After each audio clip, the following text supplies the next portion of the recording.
Dan saat ini saya sudah terhubung secara virtual bersama dengan Direktur Utama Gosco Plantation, Bapak Krisna Dewantara Gozali. Halo Pak Krisna, apa kabarnya? Baik, baik Bu. Terima kasih sudah meluangkan waktu untuk CNBC Indonesia. Terima kasih. Terima kasih. Pak Krisna, kalau kita lihat di awal tahun 2024 ini, harga minyak nabati tampaknya sudah mulai rebound di awal tahun ini.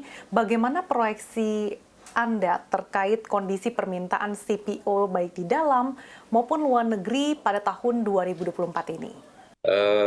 Harusnya secara umum meningkat ya. Jadi kalau di 2023 kan kita lihat dampak El Nino kan lumayan panjang ya. Yang biasanya di September, pokok bulan ber itu udah mulai hujan. Nah, tahun ini kan kita baru dapat di Desember.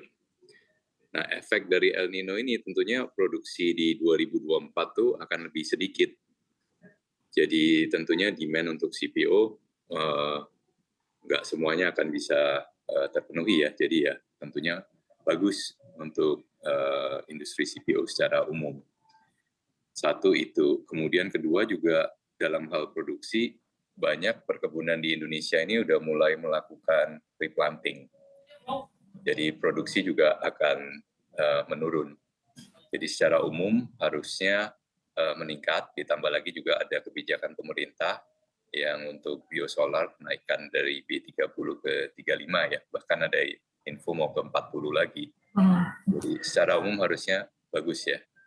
Oke, tapi kalau Anda sendiri melihatnya penurunnya ini bisa sampai berapa persen, Pak? Karena beberapa pihak memproyeksikan bahwa produksi CPO di tahun 2024 ini bahkan bisa turun hingga 10%. Masuk akal sih, sangat bisa 10%.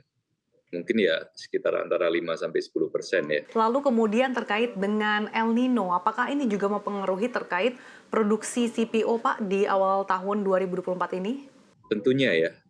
Jadi kalau tanaman sawit nih kekurangan air karena El Nino, biasa nanti dari jumlah buah yang ada di pokoknya, mungkin yang normalnya bisa 24 buah per pokok, itu kita sebutnya tandan biasa, itu akan menurun dalam jumlah tandannya.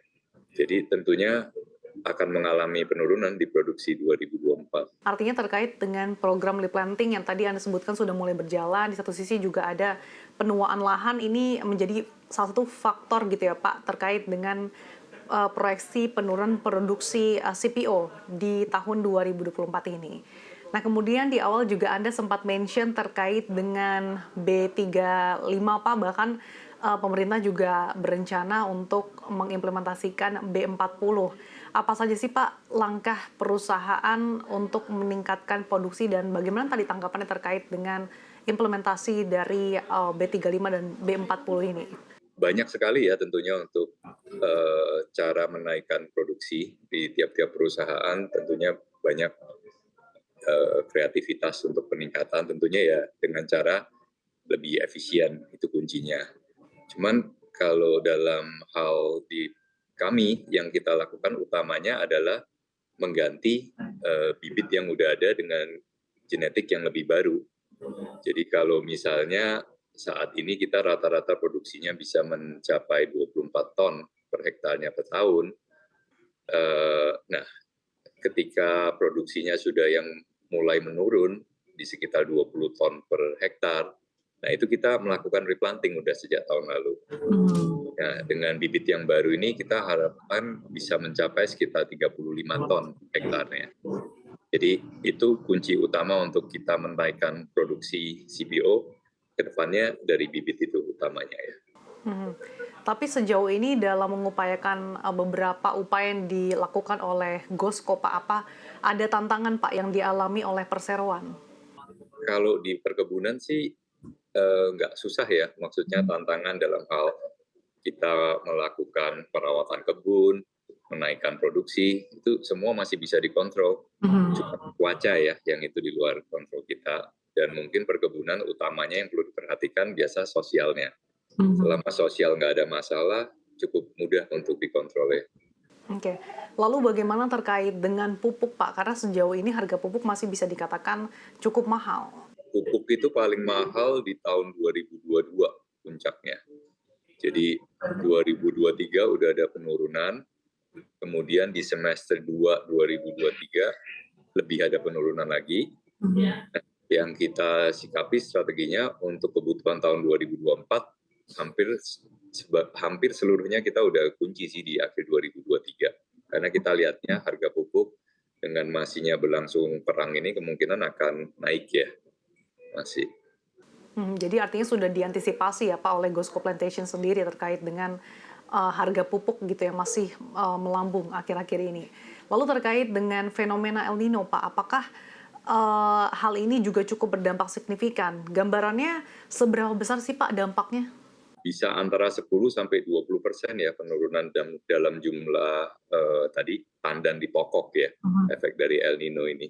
Jadi kalau kita pupuk, selain jumlah buah di pokoknya, berat per buah di pokoknya itu akan meningkat. Misalnya kalau kita nggak pupuk hanya 10 kilo per buahnya di pokoknya. Dengan kita pupuk itu akan bisa naik menjadi 20 kilo misalnya. Nah, kalau kekurangan air efek dari El Nino ini, masalahnya di jumlah buah di per pokoknya. Yang tadinya misalnya bisa sampai 24, ini akan menurun mungkin menjadi cuma 20. Oke, jadi artinya akan berpengaruh ke buahnya ya Pak ya. Lalu bagaimana sih Pak strategi yang dilakukan perseroan untuk mengalokasikan CPO dalam hal ini permintaan pangan dan juga energi? Kalau untuk kami, kita ini sejauh ini cuma jual domestik. Jadi semua kita jual tuh ke trader seperti Wilmar, Musimas. Jadi untuk pembagian untuk kebutuhan pangan atau misalnya untuk bahan bakar, kita nggak terlalu harus membagi-bagi karena nanti dari pihak buyer kita yang lebih membaginya. Oke, tapi sejauh ini artinya tidak ada perubahan ya Pak ya? Nggak ada, nggak ada. Oke, terkait dengan harga CPO global nih Pak yang sempat dalam tren penurunan. Sebetulnya bagaimana sih proyeksi Anda terkait dengan harga CPO di tahun 2024 ini dan refleksinya pada kinerja perseroan dengan asumsi produksi di tahun 2024 ini akan turun? Kembali lagi, secara umum ini kita harus banyak asumsi-asumsi ya kalau kita mau prediksi harga.